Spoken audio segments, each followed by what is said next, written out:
Front of my case was in 2002. They never checked none of the family members, and before the trial even started, the syndicate to the man. This was in 2002?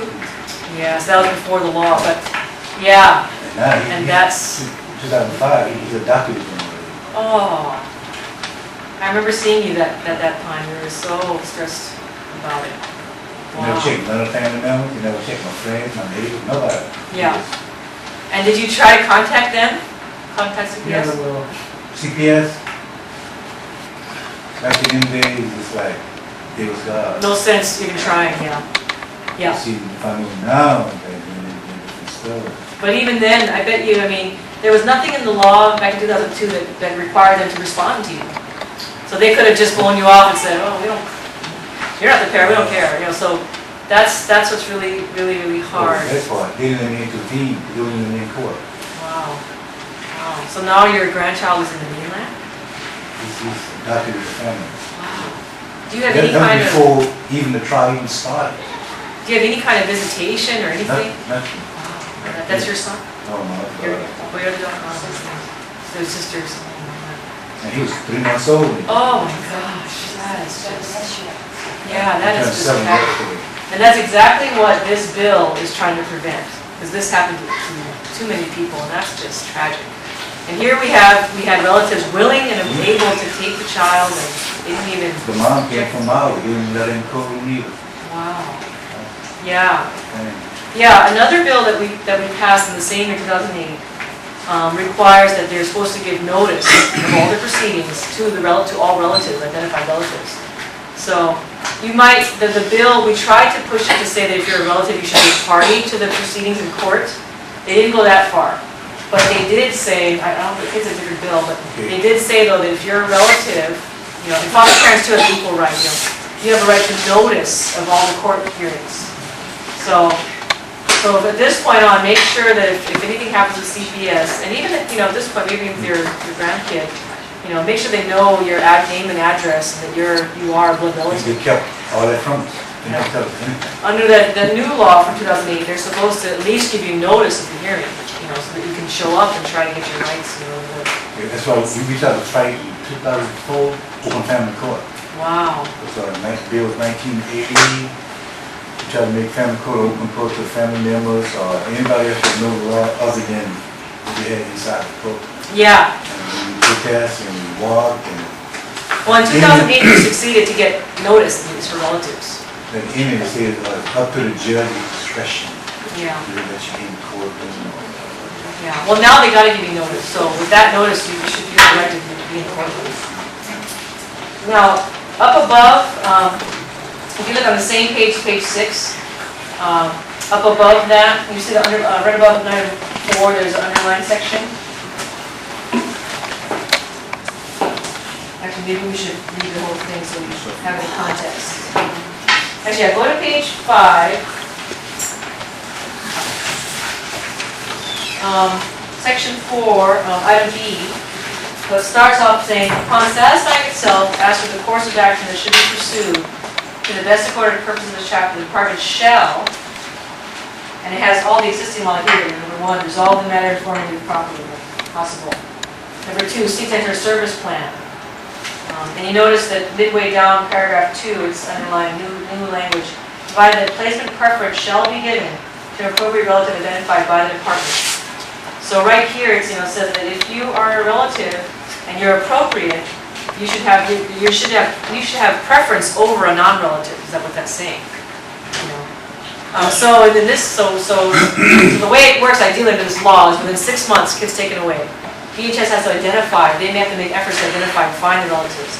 Then they have to see if you're appropriate. What appropriate means is, like I was saying earlier, you still have to be eligible to be certified as a foster parent. So if you have a criminal history, if you have a CPS past, then you might not be considered appropriate.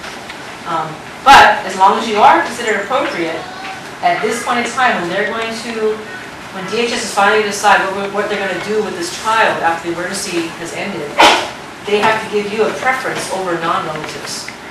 Okay, that's very important. That's what that means. So all things else being equal, if it's grandpa versus this foster parent who's not related to the child, and as long as grandpa has applied for foster care certification, proven he's eligible, then he's supposed to have a preference over the non-relative.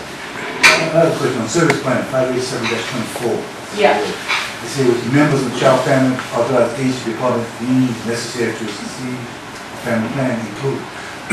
That means that family member should be there in your lawyer when they're making the family plan, not them making the family plan, just. What part are you on? Same one, number two. Whatever. Service plan. Page 5. Service plan. Oh, yeah. These are the service plan without foundation for members of the child's family. Department means necessary.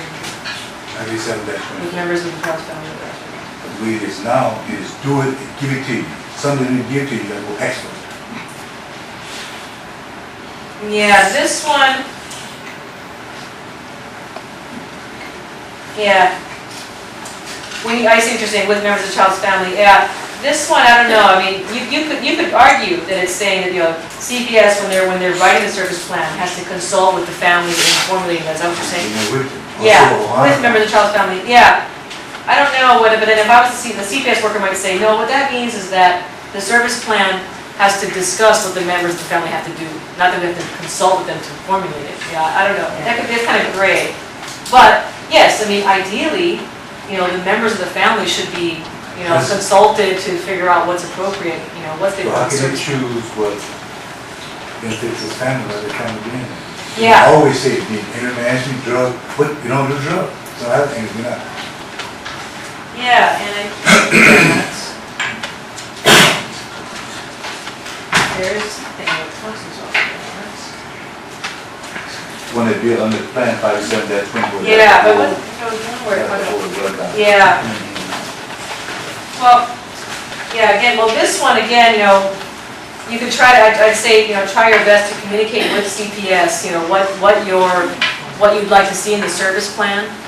But if they ding you at the end and they say, you didn't comply with your service plan, you know, I would think that you have an appeal right then, because if you don't comply with the service plan, that's when they're going to do that motion to terminate your parental rights, right? They have And that's when you should. to do that service plan, but it takes so long to give it to you, and you're in court already, you never do family plan. You never give it to you yet. Yeah. So how can they hold litigation when they never did? Well, unfortunately, they have different options, because number one is resolve informally, number two, service plan, number three, assume temporary foster custody of the child, and file a petition with the court. So technically, CPS can take three courses. Yeah, they can informally, they can do a service plan, or they can just file a petition in court. So they don't even have to give you the service plan option, unfortunately. Better give everybody. Yeah. That's money. Yeah, so they can skip that step under this law. But the good thing that was added was that placement preference is supposed to be with relatives, and also number three, which even if they do choose option 3 and file a petition in court, again, what was added in this bill was under number 3, provided that placement preference shall be given to appropriate relative identified by the department. So even if they take the, you know, they file a petition in court, they're supposed to give, again, all things being equal, if it's a blood relative or a Hanai relative versus a non-relative, you're supposed to have the preference. The relative. We call that reasonable efforts. Huh? Reasonable efforts. Yeah. Yeah, and then to section 5, they have to make reasonable efforts to locate you in 6 months. So another section that I wanted to